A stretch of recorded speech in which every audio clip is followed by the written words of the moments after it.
Hep taşlara, kayalara fısıldayacak değiliz. Garip bir yere gittik. Gerçi burada da taş var. Hemen evin önünde Antalya'nın her yerine görebileceğiniz bu taşları görüyoruz. Burası ters ev.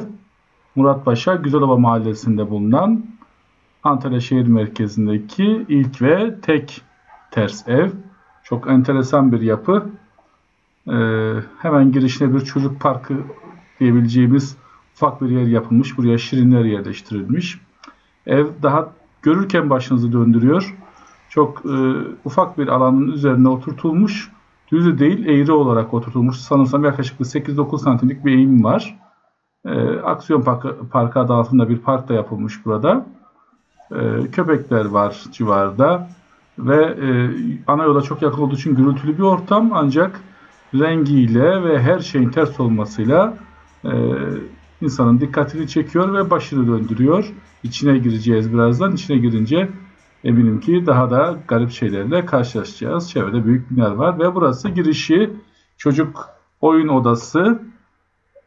Evet, gördüğünüz gibi oyuncaklardan yataklara kadar, işte çiçeğe kadar. Burada yan duran bir kapı var. Enteresan, anlamadım onun ne olduğunu. Her şey ters, her şey ters. İşte burası sanırsam 3 yıl kadar önce yapılmış. Her yıl iç konsept değiştiriyor. Biri Türk olmak üzere 3 ortaklıymış.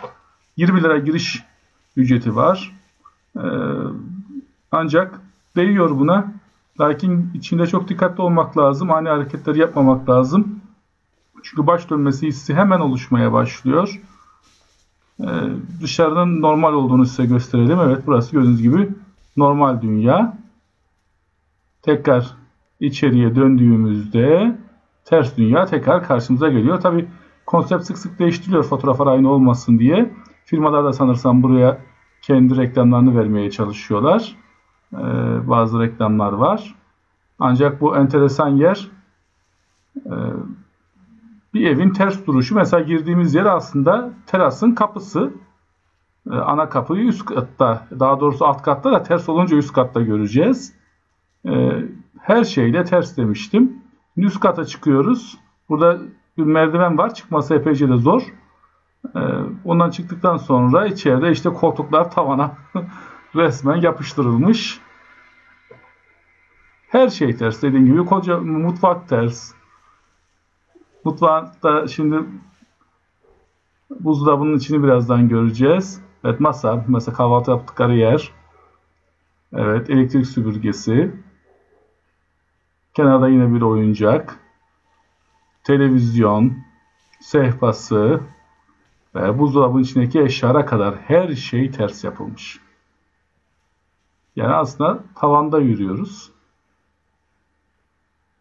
80 kişiye kadar içinde gezebiliyormuş. Şu ağırlık buna göre hesaplanmış. Buna göre yapılmış. Yine dışarıdan normal dünyayı görüyoruz. Biraz kendinize gelmek için. Yine dönüyoruz. Tabi bu üst kat dediğimiz yer aslında evin alt katı. İşte burası da ana kapı. Eve aslında buradan giriyor tabi ters olmasaydı. Evet, burası da banyo, tuvalet. Evet, gördüğünüz gibi tuvalet. Çamaşır makinesi. Evet, çeşitli sepetler.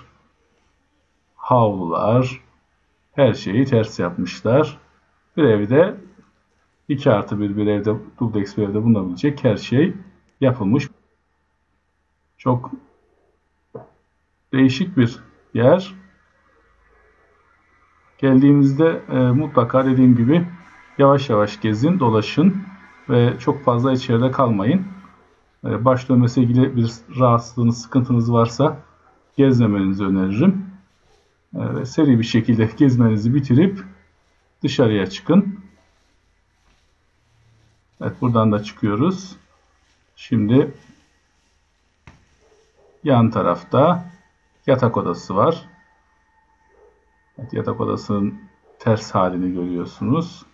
Çok güzel bir yatak örtüsü var. Yatak tabi tavanda gibi duruyor. Koltuk, makyaj masası, ayna, dolap, aklınıza ne gelirse, çamaşırlık, şifonyerler, ne derseniz her şey içinde var.